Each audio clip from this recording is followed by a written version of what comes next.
les Saintes Écritures. Luc chapitre 6. Tourne-toi avec quelqu'un, dis-lui: bienvenue à la cité du réveil. Alléluia. Amen. Amen, amen. Je vais me rassurer que tu as invité quelqu'un en venant ce matin. Tu as dit à quelqu'un: amen. Tu dois entendre parler de Christ. Luc 4, le verset 40. Luc 6, verset Luc 40. 6, 40, autant pour moi. Le disciple n'est pas supérieur à son maître. Le disciple n'est pas supérieur à son maître. Mais tout disciple bien formé sera comme son maître. Tout disciple bien formé sera comme... Oh, j'aime la version-ci. Une autre version dit tout disciple accompli. Mais le mot accompli n'est pas le mot avec lequel j'ai travaillé. Parce que le mot accompli, ici dans son sens original, signifie le disciple bien formé. Donc, pour être comme le maître, il faut être un disciple comment? Bien formé. Donc, il dit le disciple n'est pas supérieur à son maître. Mais le disciple accompli est comme son maître. Dans Jean, il dit le serviteur n'est pas supérieur à son Seigneur ou à son maître. On ensemble, mais le serviteur, on ensemble formé est comme son maître. Alléluia. Que Dieu bénisse sa parole au nom de Jésus. Qu'il punisse Satan et ses démons contre ta vie au nom de Jésus. Que Dieu te bénisse. Assieds-toi. Merci Père pour ta parole. Rapidement, disons ceci. Un disciple est une personne qui suit un maître. Non, autant pour moi, notez d'abord, un disciple est une personne qui suit un maître, reçoit de son enseignement pour enfin le ressembler. Un disciple, c'est quelqu'un qui suit un maître, reçoit de son enseignement pour enfin le ressembler. Donc la finalité du disciple, amen, au travers de suivre le maître, au travers de recevoir son enseignement, c'est de le ressembler. Donc en fait, si vous ne ressemblez pas au maître, ça veut dire que vous avez été un mauvais élève. Par conséquent, vous n'avez pas suivi l'enseignement. Deuxièmement, non, vous n'avez pas écouté les enseignements ou vous ne les avez pas pratiqués par conséquent. Et en d'autres termes encore, vous ne l'avez pas suivi. Amen. S'il vous plaît, évitons les sorties et les entrées. Respectons l'église tout de même, ça trouble. Quand on vient à l'église, on vient, on s'arrange. Un chrétien qui arrive, regardez comment vous stoppez un message à cause des mouvements. Quand un chrétien arrive, la première des choses, il se dirige dans les à côté de l'église, les toilettes. Il se met à l'aise pour qu'il soit béni. Le Saint-Esprit ne te localise pas aux toilettes. Alléluia. Donc c'est important. Un disciple de Jésus marche effectivement sur les pas et agit selon son enseignement. Donc un disciple de Jésus marche effectivement sur ses pas et agit selon son enseignement. Mais cela ne s'arrête pas là. Parce que suivre Jésus implique une relation personnelle et salvatrice avec lui. Donc un disciple de Jésus marche effectivement sur ses pas et agit selon son enseignement. Donc quand je suis un disciple, je marche sur les pas de Jésus et j'agis selon son enseignement.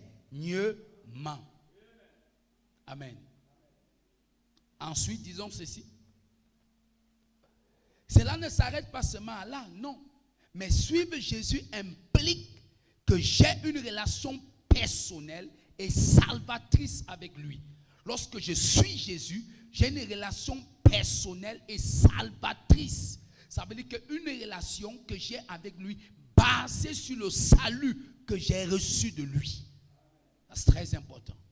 Cette relation n'est pas basée sur, on ensemble, des intérêts humains, non, mais basée sur le salut que j'ai reçu de Christ. Maintenant, être un disciple de Christ débute par ce que Christ a déjà fait. Ça veut dire que le disciple commence sa marche à partir de ce que Jésus a déjà accompli. Amen. Sommes ensemble. Bien aimé, si vous ne savez pas que Jésus a tout accompli, amen, vous n'allez pas expérimenter la puissance, on ensemble, de marcher sur ses pas. Il a tout accompli pour ta guérison. Il a tout accompli pour ta délivrance. Il a tout accompli en ensemble pour que tu puisses obéir à la parole. Donc, obéir à la parole de Dieu n'est plus un challenge parce que je marche sur les pas de ce qu'il a déjà accompli. Donc, je n'ai aucune raison de dire non. Vous savez, servir Dieu, c'est difficile. Amen. C'est ce que les gens disent souvent. Vous savez, c'est très difficile. Vraiment, pasteur, pour faire comme tu dis là, c'est tellement difficile. Non. Ce n'est pas difficile parce que le plus difficile a déjà été accompli en Jésus, c'est-à-dire la paralysation du péché. Amen. Donc, être un disciple, autrement dit, être un disciple ne débute pas par quelque chose que nous faisons. Non, ça ne débute pas par quelque chose que nous faisons, mais par ce que Christ a déjà fait. Christ a déjà fait quoi? Petit a. Il est le bon berger qui donne sa vie pour ses brebis. Jean chapitre 10, le verset 11. Donc je commence par là ma marche. Ça veut dire que je ne suis pas quelqu'un qui a échoué. On se comprend maintenant? Je ne suis pas les pas de quelqu'un qui n'a pas d'avenir. Il est le bon berger et il a déjà donné sa vie pour ses brebis que je suis. Par conséquent, quand je le suis, amen, sommes ensemble, je suis dans la vie. Amen. C'est très important. Ensuite, on m'a dit, il a aimé l'église. Donc ça, c'est le petit p. C'est pour ça qu'il s'est sacrifié. Éphésiens 2, 25. Donc, il a déjà fait ça. 1, il est le bon berger. Il a déjà donné sa vie pour ses brebis. 2, on a ensemble. Il aime l'église et c'est pour l'église qu'il s'est sacrifié. Donc, ça veut dire que quand je viens dans la maison de Dieu, je viens, on ensemble, à l'endroit, on ensemble. Donc, Christ s'est sacrifié pour son église.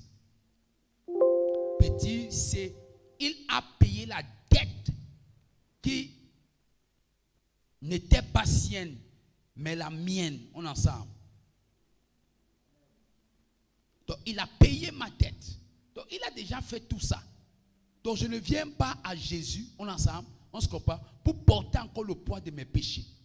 Je ne viens pas à Jésus, on ensemble, pour être encore rattaché au lien de ma famille. Parce qu'il me donne un peuple, amen, son ensemble, qui est issu de lui. Lui, il est le premier-né, amen. Vous savez, avant la résurrection, Jésus était le fils unique de Dieu. Mais après la mort, l'ensevelissement et la résurrection, amen, il devient le premier-né d'entre tous, d'une multitude. Ça veut dire que Jésus est mon grand frère. Sommes ensemble. J'appartiens à la famille de Dieu. C'est pour ça que je dis ici qu'il a payé la dette, on ensemble, qui n'était pas sienne, mais la mienne, pour me unir en tant que peuple saint. Ça veut dire qu'un chrétien ne devait pas se plaindre des malédictions de sa famille. Car il est uni au Christ. Un disciple uni au Christ, amen, il ne peut pas se plaindre des malédictions de sa famille. Parce qu'il est uni au Christ. Donc c'est par là que je commence. Regardez comment je commence ma marche chrétienne. Je ne commence pas ma marche chrétienne en détruisant les liens, en brisant les malédictions. Je commence ma marche chrétienne à partir des malédictions brisées par le Christ. Amen. Je n'appartiens pas à la famille, à ma famille, ils sont ensemble. J'appartiens à la famille des croyants nés de nouveau en Christ. C'est pour ça que quand tu vois des chrétiens encore sous les malédictions, c'est parce qu'ils n'intègrent pas cette vérité. Ils bataillent avec les malédictions générationnelles parce que en fait, on ensemble, quand tu les demandes, tu es d'où? Tu les entends dire, je suis de Bacham, je suis de Bana, je suis de, je ne sais pas quoi, si tu as encore ton village, amen, de Tonga, sommes ensemble. Je suis de Nanga et Boko, sommes ensemble. Je ne sais pas où, quel est ton village, amen. C'est pour ça que tu as des problèmes. Je ne suis ni de je sais pas, Tonga, ni de Mbanja, ni de Batam, ni de Nanga, Maché. Cite-moi tous les villages du Cameroun. Je ne suis pas de là, je suis de Dieu. Amen. Sommes ensemble. Je suis né de Dieu, j'appartiens au peuple de Dieu. Amen. Sommes ensemble. Alléluia. Et Dieu m'a positionné, on ensemble, en supériorité pour le relèvement de ma famille physique.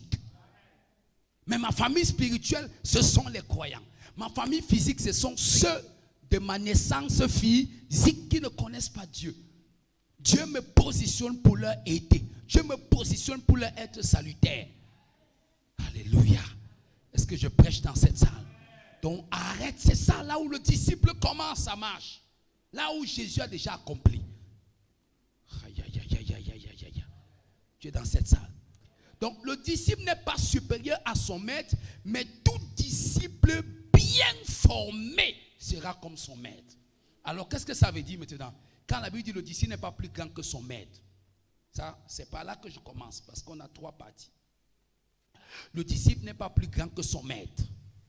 Quand la Bible dit que le disciple n'est pas plus grand que son maître, ça veut dire qu'en fait, le disciple, amen, on ensemble, ne peut pas outrepasser, on ensemble, le processus ou la méthode, amen, établie par son maître.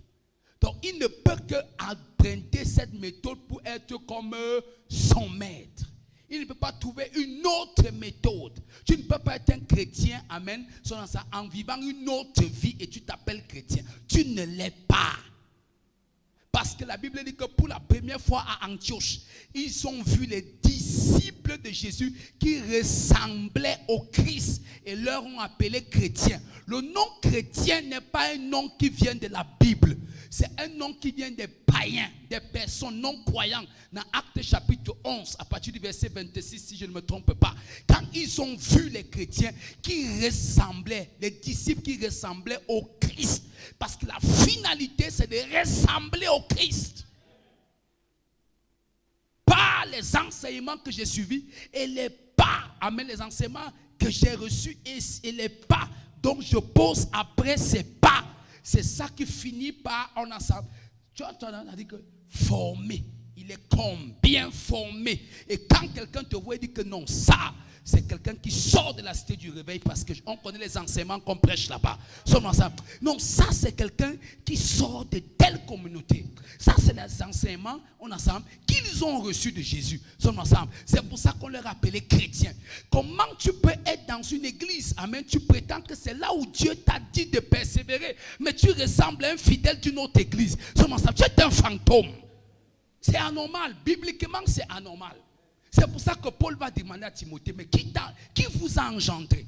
Il demande aux chrétiens de Corinthe, qui vous a engendré? Il dit, est-ce que c'est l'apôtre Pierre qui vous a engendré? Est-ce que c'est comment on l'appelait encore là? Apollos qui vous a engendré? Non, il dit même quand vous aurez Apollos, même quand vous aurez Pierre, ils sont des serviteurs de Dieu, mais ce sont des maîtres pour vous. Ce ne sont pas vos pères. Parce qu'il dit que moi je vous ai engendré. Ça veut dire que si vous devez ressembler à quelqu'un, vous devez ressembler à moi, Paul, et non pas à Pierre, et non pas à Apollos.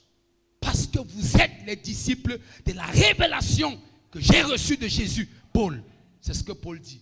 Voilà le disciple là. Amen. Sommes ensemble. Et c'est ça qui prouve que sommes ensemble. Et regardez, je vais vous dire quelque chose. Je vous ai dit une chose ici l'autre jour de très important. Que il ne suffit pas de connaître toute la Bible. Non. Connaître toute la Bible, amen, tu ne peux pas. Personne ne peut connaître toute la Bible. Mais Dieu voudrait que la vision qu'il a donnée de la communauté où tu pars, ou la révélation qu'il t'a donnée, la petite là, si tu peux te tenir dessus, amen, le croire, tes résultats seront concrets. Est-ce que je prêche ici? Sommes-nous ensemble? C'est clair. C'est pour ça que des gens s'embrouillent. Ah mais non, maman, j'étais dans telle église, voilà ce qu'on croyait, dans telle autre, voilà. Maintenant, finalement, quand tu le regardes, tu ne vois, il ne ressemble en rien, aucun enseignement. Amen. Sommes-nous ensemble? Alléluia. Si tu regardes un prédicateur de la sainteté, toute son église c'est la sainteté. Tu regardes un prédicateur de la foi, toute son église c'est la foi. Sommes ensemble, c'est ça. Alléluia. Sommes ensemble. Donc c'est ça des disciples. On est fatigué d'avoir des membres, fatigué des membres. Amen. Les membres, c'est le nombre de têtes qu'on compte. Mais les disciples, ce sont des personnes qui te suivent. Qui suivent la vision. On a ensemble. Qui la suivent. C'est pour ça que quand il y a des disciples, voilà, on a dit par exemple, il y a confinement, regardez les églises, il y a ce coronavirus. Vous allez voir qu'il n'y avait pas de disciples, il y avait des fidèles, il y avait des membres des églises, on comptait les têtes. Oh non, moi j'ai 10 000 fidèles, moi j'ai 5 000 fidèles, moi j'ai tel nombre de fidèles. Mais dès que l'épreuve est arrivée sur ensemble, seuls les disciples restent attachés. Amen. Les membres se cherchent. Gloire à Jésus. J'espère que tu es un disciple. Alléluia. C'est pourquoi c'est les disciples qui entendent la voix du berger et le suivent. Ils reconnaissent que ça c'est la voix de mon pasteur. Ça c'est la voix de celui que Dieu a mis sur ma vie. Ça c'est sa voix. Sommes ensemble. L'autre voix là, c'est pas mal. Je vais te dire quelque chose d'étonnant. Quand la Bible dit ça, ce n'est pas pour dire que les autres voix n'étaient pas des bonnes voix dans Jean. Mais je vais vous expliquer. Jésus explique un principe d'un enfant qui a grandi et on lui donne l'héritage. Somme chapitre 1, l'Éternel est mon berger, je ne manquerai de rien. On ensemble. Il me fait quoi? Il me dirige? Non. Il me dirige dans de verts pâturages. En fait, quand un enfant avait grandi en Israël, son père venait parmi l'héritage. Son père enlève 100 brebis. Il peut mettre les brebis dans l'enclos communal, c'est-à-dire qu'un enclos dans la ville, où tous les enfants, on ensemble, qui avaient déjà grandi, amen, et avaient accès à leur héritage, on allait mettre tous tous 100 paires de brebis, autant pour moi, dans l'enclos. On appelait ça l'enclos communal. Ça veut dire que tu peux arriver là-bas, tu trouves 1000 brebis pour 10 personnes. On a ça. Et elles sont mélangées, confondues. Maintenant, quand il dit qu'il me conduit dans des verts pâturages, alors que ce qui se passe, lui dont le fils va chercher à travers la ville, là où il y a un endroit ayant du bon pâturage, il plante un piquet avec un symbole qui est son appartenance. Donc, il circonscrit. Voilà ce que Jésus attend d'un pasteur. Ne pensez pas que quand vous lisez la Bible, David c'est un géant prophète. David prophétise sur ce que c'est que le berger qui est Jésus. Ça veut dire qu'un bon berger, si Jésus est le berger par excellence, je l'ai dit au début, nous sommes des sous-bergers. Je suis un sous-berger. C'est le berger par excellence. La Bible nous enseigne quoi? Ça veut dire que le pasteur doit circonscrire, amen, le périmètre qui va alimenter son troupeau. Il doit veiller sur ce que son troupeau mange. Il ne mange pas n'importe quoi. Sommes ensemble. C'est normal que j'arrive ici, quelqu'un prêche un truc qui est tordu, il dit, et vous avez cru à ça? Sommes ensemble. Non, je peux dire non. Oui, un pasteur peut arriver ici, prêche une chose, c'est pas ce que nous croyons. Ce n'est pas qu'il est faux, mais ce n'est pas ça dans notre vision ou dans ce qu'on appelle les exigences des paroles que Dieu a données. Par exemple, je ne crois pas au vin. Amen. On est ensemble. On avait invité un homme de Dieu ici, il avait dit, ah non, j'ai un peu pris. Amen, j'ai guetté, j'ai vu c'était fidèle. Seulement ça. Amen. Non, on ne croit pas ça. Par exemple, c'est clair. Maintenant, qu'est-ce qu'il fait? Suivez-moi très bien pour que vous compreniez. Quand le matin arrive, il vient. C'est pour ça que la Bible dit que quand vous lisez Jean 10 décrit ça très clair. Je coursement, je n'ai même pas moyen de me retrouver dans mes paroles. Alors dans Jean 10, il arrive, il se tient à la porte. Amen. Le fils se tient à la porte. Il va siffloter.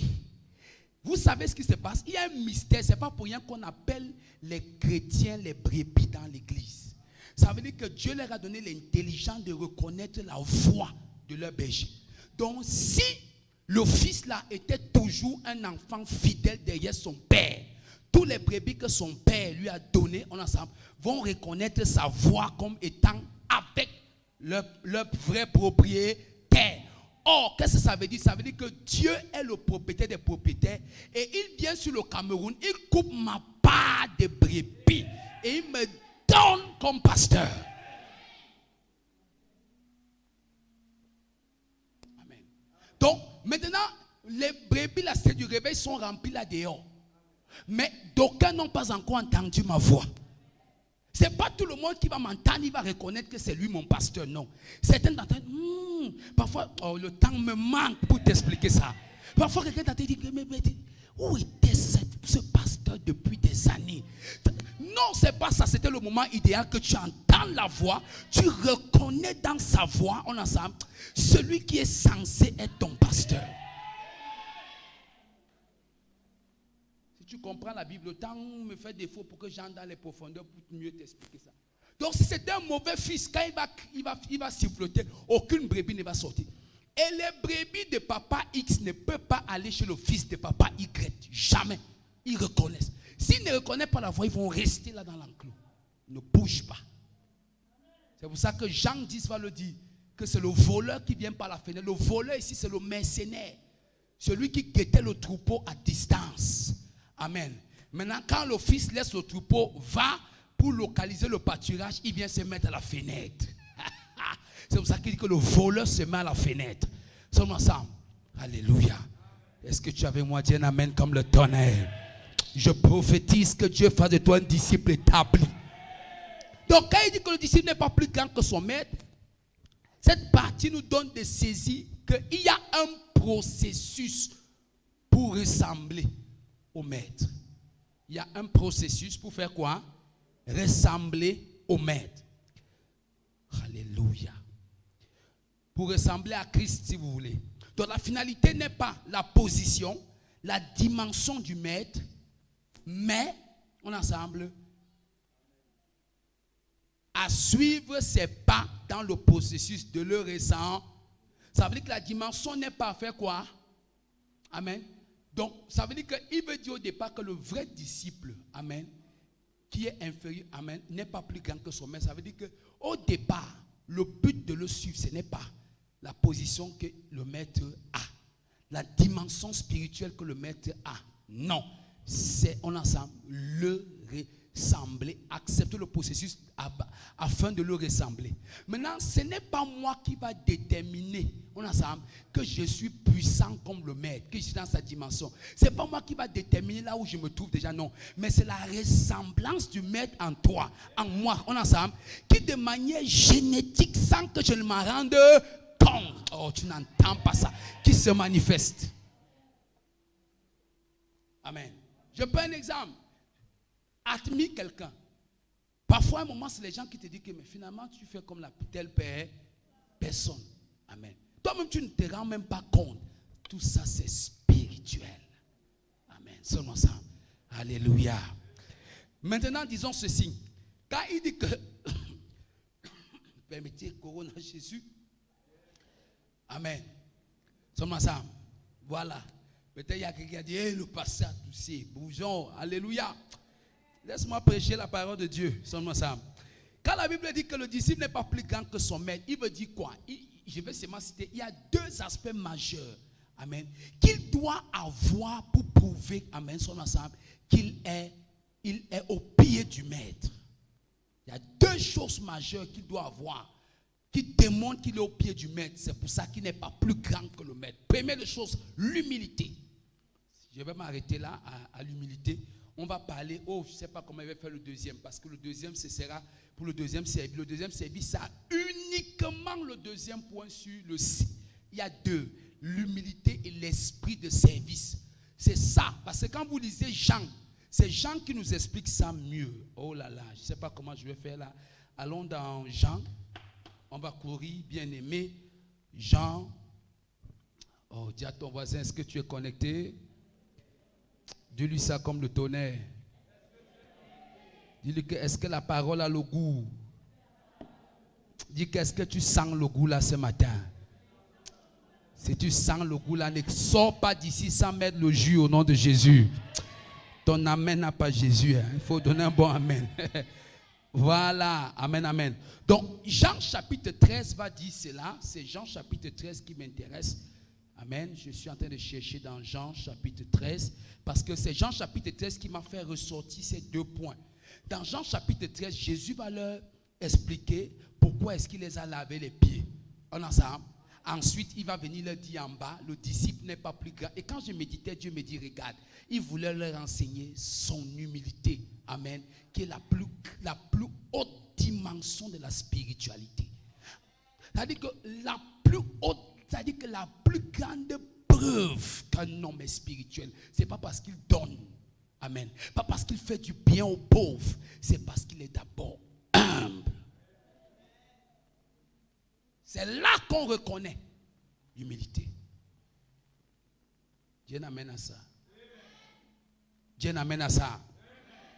Donc rapidement, permettez-moi de prendre ce point au Jean, qui peut me ramener dans Jean là-bas. Jean chapitre 13, oui. Oui, vas-y, là le micro. Vas-y mon fils. Vous m'appelez maître et seigneur. Vous m'appelez maître et seigneur, oui. Et vous avez raison car je le suis. Si donc je vous... Oui. Moi, le seigneur et le maître. Oui. Si vous lavez les pieds les uns aux autres. Voilà, donc en fait, si moi, il y a deux aspects. Quand je méditais, parce qu'à un moment, j'étais en train de dire, mais comment il dit que le disciple n'est pas plus grand? J'étais en train de prier. Vraiment, j'ai du mal depuis hier soir. Mais c'est très tôt le matin à 4 heures, à 5 heures. J'ai dit, Seigneur, je vais un peu comprendre pourquoi tu dis ça. Et puis c'est là où je me refais dans Jean et je vois les 2 points. Donc je me suis abaissé. On est ensemble. 1, à votre plus bas que vous. 1, 2, on est ensemble. J'ai servi en lavant les pieds. Donc on comprend que quand il dit que le disciple n'est pas plus grand que son maître, il y a 2 choses qu'il veut nous ressortir. Amen. Qui prouvent, amen, son ensemble, que sa seigneurie est sur notre vie. Premièrement, c'est l'humilité. L'humilité. C'est là où alors, vraiment il faut que Dieu balaie l'église. Les plus orgueilleux de la terre, ce sont les pentecôtistes. Philippiens chapitre 2, 5 à 11. Très orgueilleux.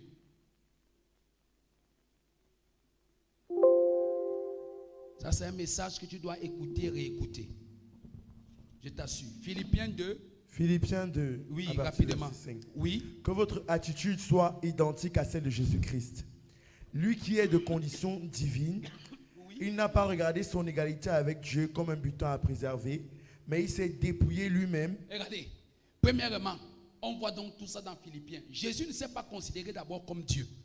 Il s'est d'abord abaissé. Donc, ouais, il faut d'abord que tu t'abaisses avant de devenir comme le maître. On a ça? Ça veut dire qu'en fait, il démontre qu'un homme peut devenir comme Dieu s'il passe par le processus, on a ensemble, de Jésus qui s'est aussi fait homme et qui a fonctionné sur la terre comme des hommes, amen, avant d'être glorifié. Alléluia. Pas pour rien que si quelqu'un te dit, tu lui dis, je suis un petit Dieu, c'est normal. À moins que tu fais comme Jésus. Premièrement, l'humilité. Cette vertu vous permet de vous abaisser.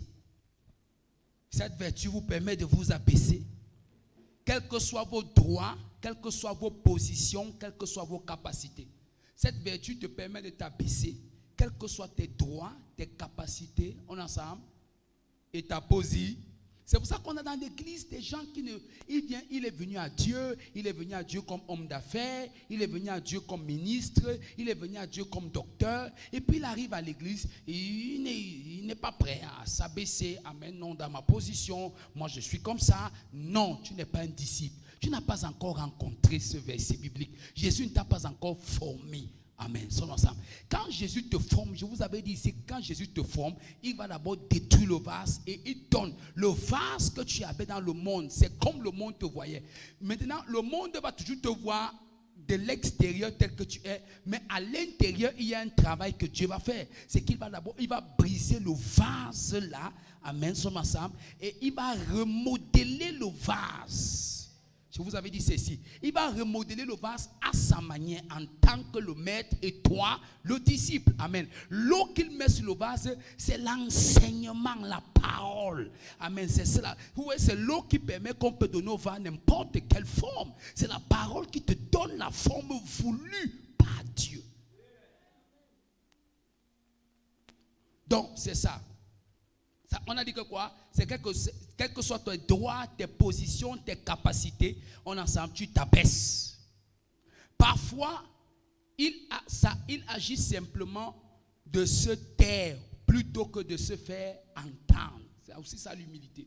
Je me tais au lieu de me faire entendre. C'est aussi ça l'humilité. Ce que je vais dire est difficile parce que quand moi-même je m'étais, je dis Seigneur, est-ce que c'est même possible? Moi-même encore ça là. Amen. L'humilité est un choix volontaire ou peut être involontaire. Ça veut dire que l'humilité peut être un choix involontaire. Ça veut dire que c'est Dieu lui-même qui t'amène à l'humilité. Mais toi aussi, amen, à travers la parole de Dieu, tu peux aller à l'humilité. Amen, amen. Voilà, c'est ça. Donc, autrement dit, dans le premier cas, c'est-à-dire quand l'humilité est un choix volontaire, il s'agit de laisser sciemment une récompense à quelqu'un alors qu'on en est digne. C'est ça volontairement. Par exemple, tu es quelque part et vous êtes deux et on veut récompenser. On est ensemble, tu dis bon, ça va. Tu sais que c'est toi qui as tout fait le boulot, mais tu dis non, ça va. Donnez-lui, que Dieu le bénisse. Amen. C'est ça, c'est-à-dire c'est un choix volontaire là-bas. Il y a l'autre que c'est Dieu qui t'impose à travers des expériences et des événements. Mais il y a l'autre que c'est toi qui dis non. À des moments, il faut arriver à ça. Je peux arriver, tu sais que tu as raison ici. C'est ça l'humilité. Tu dis, bon, ça va. Non, pasteur, vraiment, c'est moi qui ai tort. Je crois que ma soeur avait raison. Amen. Mon frère, alors qu'en réalité, lui-même sait que c'est lui qui a l'origine de tout. Il va te regarder comme un monstre. Amen. Mais tu l'aurais enseigné plus que tout. Plus que les paroles du pasteur, tu lui aurais enseigné. C'est à ça que Dieu va appeler les chrétiens. C'est pour ça qu'il a dit dans Philippiens. Et les mêmes sentiments qui habitaient le Christ. Amen. Qui ne s'est pas regardé en égalité à Dieu. On est ensemble.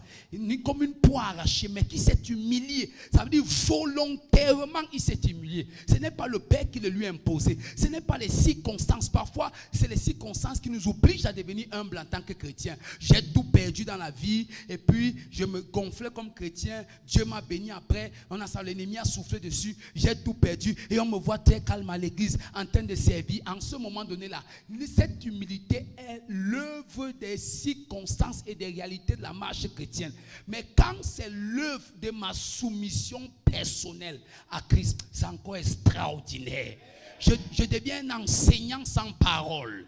Je deviens un prédicateur sans micro. Est-ce que je peux parler ici ce matin? Nous parlons du disciple. Alléluia. Laisse-moi donc finir. Quelles sont donc les caractéristiques, amen, sont ensemble d'un cœur humble? Un cœur humble, c'est qu'il dépend de Dieu. Un cœur humble, voilà un disciple. Amen. Un cœur humble sait qu'il dépend de Dieu. Waouh. C'est-à-dire que quoi? Quand il dépend de Dieu, un cœur humble sait qu'il dépend de Dieu. Autrement dit, il recherche la face de Dieu. Un cœur humble est prêt à accepter l'humiliation. Oh, alléluia. Parfois tu dis, Seigneur, pourquoi je passe par de telles humiliations dans ma vie? Voilà un cœur humble. Amen. Parfois tu dis que ta volonté soit faite. Amen. Sommes ensemble. Un cœur humble est prêt à accepter l'humiliation. Amen. C'est-à-dire, parfois, bien des circonstances de la vie peuvent nous conduire à être humains dans l'humiliation. Donc, on a des attentes déçues, des troubles et des rêves qui sont en suspense. Tout ça amène ton cœur à être humble. Alléluia. Rapidement, disons ceci. La vraie humilité, c'est accepter l'humiliation, le rejet et l'incompris. La vraie humilité, c'est accepter l'humiliation, le rejet et l'incompris. Les gens ne te comprennent pas. Parfois, tu veux même t'expliquer. Ensemble, tu as l'impression pour prouver que tu as raison. Mais malgré tes explications, tout le monde te dit que tu as tort. On ne te permet même pas. La vraie humilité, c'est que j'accepte parfois d'être l'humiliation, le rejet et l'incompris. Alors disons ceci, l'humilité c'est quoi? C'est avoir raison, mais se taire et laisser la gloire aux autres. L'humilité c'est avoir raison, mais se taire et laisser la gloire aux autres. Ça veut dire que j'ai raison, mais je me tais, je donne la gloire à celui qui la bouscule. L'humilité c'est avoir raison, mais se taire et laisser la gloire aux autres. Ensuite, l'humilité, c'est être dans son droit, mais y renoncer pour éviter des disputes. L'humilité, c'est aussi être dans tes droits, mais tu les renonces pour éviter des disputes inutiles.